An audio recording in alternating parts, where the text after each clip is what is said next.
I made psychology dope. Mental muscle. Yeah. Hey. I'm spitting this medicine right out my mandible. Sip it, it's good for you. Better than Theraflu, even though I enlighten populations. I don't think you'd necessarily want to be me. It's very hard to turn it off. All the time. It doesn't stop. When I was young, I didn't really know what I was going to do when I got older. I think when I was, 5 or 6 or something, I thought I was insane. Because it was clear that other people did not. Their mind wasn't exploding with ideas. It was just strange. It was like, I'm strange. Yo, what is up, guys? Mental Muscle Coach here. Man, I've been hella excited to do this video because I love analyzing individuals whose way of thinking and perceiving the world is so different from the norm, you know? But that being said, Elon Musk is without a doubt at the top of that list for me. So let's dive in. I'm going to split up this psychological analysis into 4 separate parts. Number 1, I'm going to take a look at his unique cognitive abilities. Then his notable personality traits. Then his core beliefs. What is it that really resonates with him on that belief level? You know, what is the foundation of him from a belief system perspective? And then lastly, my hypotheses.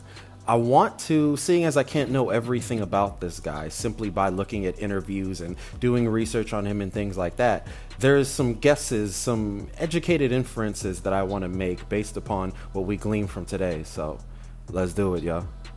So first, let's tackle his unique cognitive abilities. Now, it goes without saying that Elon Musk is exceptionally intelligent. I mean, the speed at which he's able to process data and information, the degree to which he's able to correlate topics that are not usually thought of being together or usually not interrelated.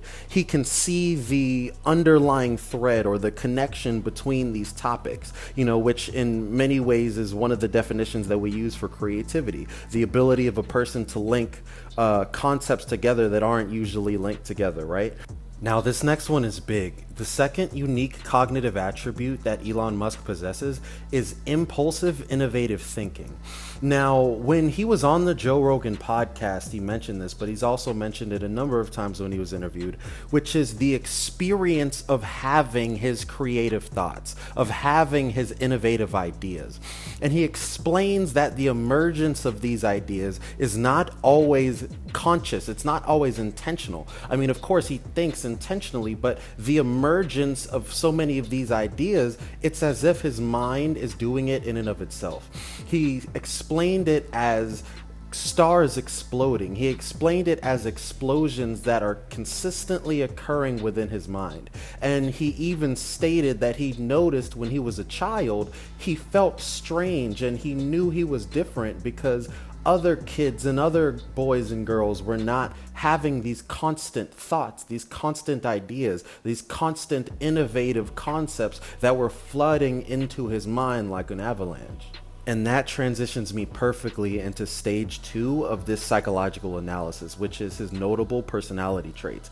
As I just spoke about, when Elon Musk was a child, he knew that he was different. He knew that the other boys and girls didn't align with his way of thinking, the speed at which he would process and generate these unique ideas. He, over time, developed this identity of being strange, or this identity of being an abnormal person, because of the fact that he wasn't able to relate to the cognition of others, or rather the cognition others weren't able to relate to the cognition of Elon, you know? And so on one level we can say, okay, that makes perfect sense. He must have felt lonely a lot of the time. He must have felt uncomfortable in social scenarios often. Okay, that sucks. But the other element, the deeper element of that, the implication it creates, is many times when people have an identity as being strange or being abnormal or outside of the box, it can actually create this strange byproduct, if you will, where it's like it can enhance their creativity. It can enhance their ability to think abstractly and uniquely, I should say. Because if you're used to thinking differently, if you're used to being perceived as strange, it is in line with this identity to think in ways that are not congruent with the societal norm. And so maybe there are ways in which, whereas other boys and girls and other young adults might have gotten conditioned to take on certain beliefs or to take on certain patterns of thinking, his knowing that he was different, as well as his identity of being different, allowed him to be even more innovative, to be even more of an outlier, if you will.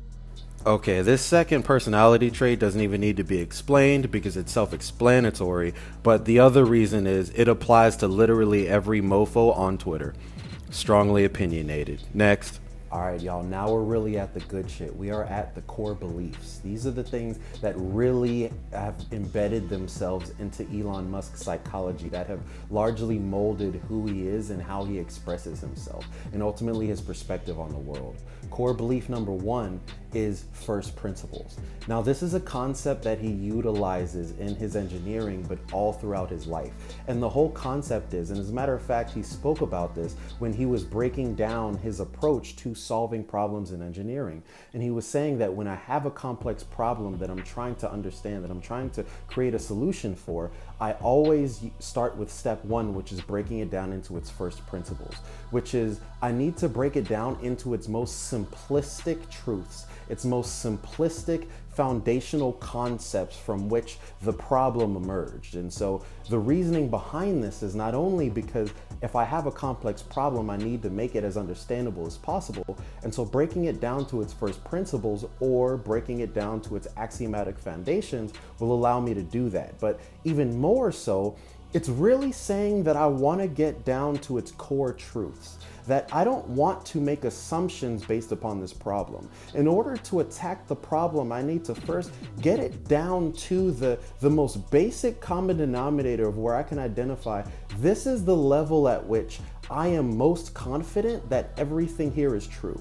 Here are the truths from which this problem emerges, so now I can utilize those as the foundation for the solution. So when we look at this core belief of utilizing the first principles, it's not only talking about a concept or a strategy that he uses to solve problems, it's also talking about something that's emotional, something that has a real meaning to him, and that thing is truth. When you talk about first principles, and he's defining it as, the common denominator, the lowest baseline at which you can be confident that what you're perceiving or what you're seeing as a first principle is true. It's the truth that serves as the foundation for the problem or for the solution you're trying to have. He's a self-proclaimed truth seeker. He talks about the fact that he loves truth. He has an obsession with truth. And that is in fact why he loves physics, because there are so many other sciences, there are so many other focuses in the world. But one of the things that he mentioned in numerous of his interviews is that he loves physics for many reasons, but especially because you can break a law in the world, like something legally, you can jaywalk, you can break that form of law, legal law, but you can't break the law of physics. And so he likes the rigidity of that. He likes the measurable quantitative nature that physics allots him or provides him, and so in a way it creates this deep relationship with truth, or so he thinks. So okay, I've hit y'all with all these different attributes, all the personality traits, the beliefs, what have you, but now I really just want to give you guys an overall analysis, my hypotheses that emerge from everything that I read, the articles, the interviews I looked at, what have you. And now I can suffice it to say, of course, that Elon Musk is an incredibly peculiar human being, but in a way that is so fascinating and in a way that is so useful for, the world and everything that he creates. He's a genius of the highest caliber, but not just because of the IQ he has or the intelligence, but because of how he utilizes that IQ and the relationship he has with that IQ. I would actually go as far as to say that what is even greater than his IQ is his creativity. When I talked about that impulsive, innovative thinking, the ability to just have creative thoughts and ideas launch at you on a constant basis, he literally referred to it as if it was like stars exploding in his mind on a consistent basis. That, now mind you, on one end, that has got to feel kind of shitty at times. It's got to feel overwhelming. It's got to feel exhausting. Imagine a form of anxiety that wasn't only something that you experience as a sensation or you experience as mind chatter, but imagine if you just constantly kept having these creative, innovative ideas, and it's combined with this motivation, with this perceived need to have to be able to bring them to fruition. Because mind you, a big aspect of Elon is he does have a very strong value system. I mean, now certain aspects of it obviously you may agree with or may not agree with. You know, each of our values are ultimately to a large degree subjective, you know, but at the same time we have to realize that he is a very value oriented person, and you know, he does have his own structure of morality in his mind. So when he's having these ideas and they're hitting him, and they're good fucking ideas, they're not just random ass ideas, they're solid because he's Elon Musk. And so he feels this need to act on them, and it's like, that's gotta attack him, that's gotta keep him up at night sometimes, you know. And so as he's also explained, he's explained that it's not easy being him. That he mentioned in the Joe Rogan podcast, he was like, I don't think you would want to be me. It's not, you know, always fun being me. It can be real, it can be a real challenge, it can be a real form of torture at times, having this mind and having the responsibilities that I do, you know. And so again, this is just giving us an awareness of, yes, we know a lot about the aptitude of his intelligence, but what is it saying about his emotions? What is it saying about his psychological state, his experience of being on a day-to-day basis? And I glean from his interviews and his, you know, videos and stuff that there is definitely a level of strife there. There is definitely a level of heaviness. And I feel that that heaviness could also be a reason behind, and now obviously people have different perspectives on, you know, how Elon Musk goes about doing business and things like that. Some people think it's amazing, some people think it's evil, you know, but ultimately just, you know, give me a little leeway when I use the term altruistic, you know. There is, whether his form of altruism is something you agree with or not, there is within himself, he perceives himself as altruistic.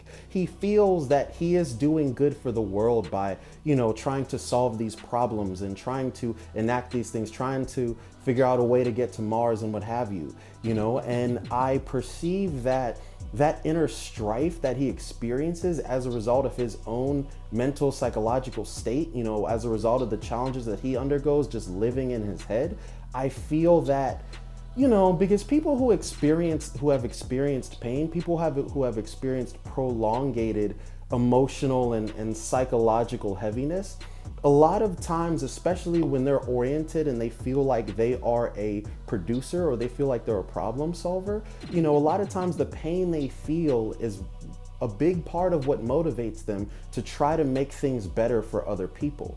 And so I do perceive that in a way, maybe his work, the things that he's doing, serves as a coping mechanism of some sort. That, oh, okay, I struggle on a pretty constant basis internally, but at least I'm getting to bring goodness out into the world. At least I'm getting to, you know, hope and dream and imagine that I'm creating a more positive world. I'm creating a better world. He keeps using that terminology, you know, and so I do see a correlation there. I do think that, you know, while he does feel driven morally and ethically to do what he does, I also feel like it could be a form of coping for him. And my hypothesis that I'll leave you with is, I wonder if to some degree, and I mean, yes, all of us do, all of us have this fear at some level, unless, you know, I mean, unless you're freaking enlightened, you know, but I wonder if there is an underlying fear of the enigma, fear of the unknown, that which cannot be measured, that which cannot be made factual, you know, because I notice, like, number one, when he talks about his love of truth, remember we mentioned that before, and he was referring to truth as these concepts, you know, like if I'm trying to solve a problem, the first principles are essentially the founding truths of that concept. And so he's like, yeah, I love truth. I love truth. And it's like, well, you love factual truths. You love measurable truths, but there are other forms of truths. There are existential truths. What are the truths of your experience? There are qualitative truths, those things that cannot be measured. You know, what is the truth of your emotional state? What is the truth of your quality of life, and how do you experience that? You know, these are like real gray area type of topics. It's not stuff that Elon can understand with physics. It's not things that he can wrap his head around in a way and ultimately run calculations and build technology out of, you know? And it's funny because he's a person that is so solution oriented, and yet in so many interviews he speaks about his mental state and the struggles that he experiences as it relates to his mind and his mental chatter. And yet it seems as if that's not one of his main priorities, to figure out a solution to it. And so it's ironic that he goes out to solve all of these measurable mathematical, you know, physics-oriented problems, but he seems not to try to solve the problem that is internal, the one that can't be measured, the one that is emotional, that is experiential, that is qualitative, you know? And so I wonder if that perceived obsession with truth is actually just an obsession with maintaining psychological control. Because he's a genius, he's super successful with navigating facts and numbers and physics. You know, those types of truths he enjoys. But I wonder if the deeper truths, the truths that are less measurable and direct and understandable, the ones that are more enigmatic, I wonder if there's a fear of those. I wonder if those exist outside of his comfort zone, you know? And so it just, all of that to say, it's amazing that even with some of the greatest, most powerful, most, you know, unique and intelligent people in the world, we can still see that the coping mechanisms, their fears, make them just as human as we are. Hey, I love y'all. Hope you guys enjoyed this video. Yo, this was a lot of work, so do me a favor, like, share, and spread the word. I appreciate y'all, and hey, Mental Muscle Coach out. Peace. People do not think critically enough. I mean, critical thinking is a skill in short supply, where people take too many things as, they assume too many things to be true without sufficient basis in that belief.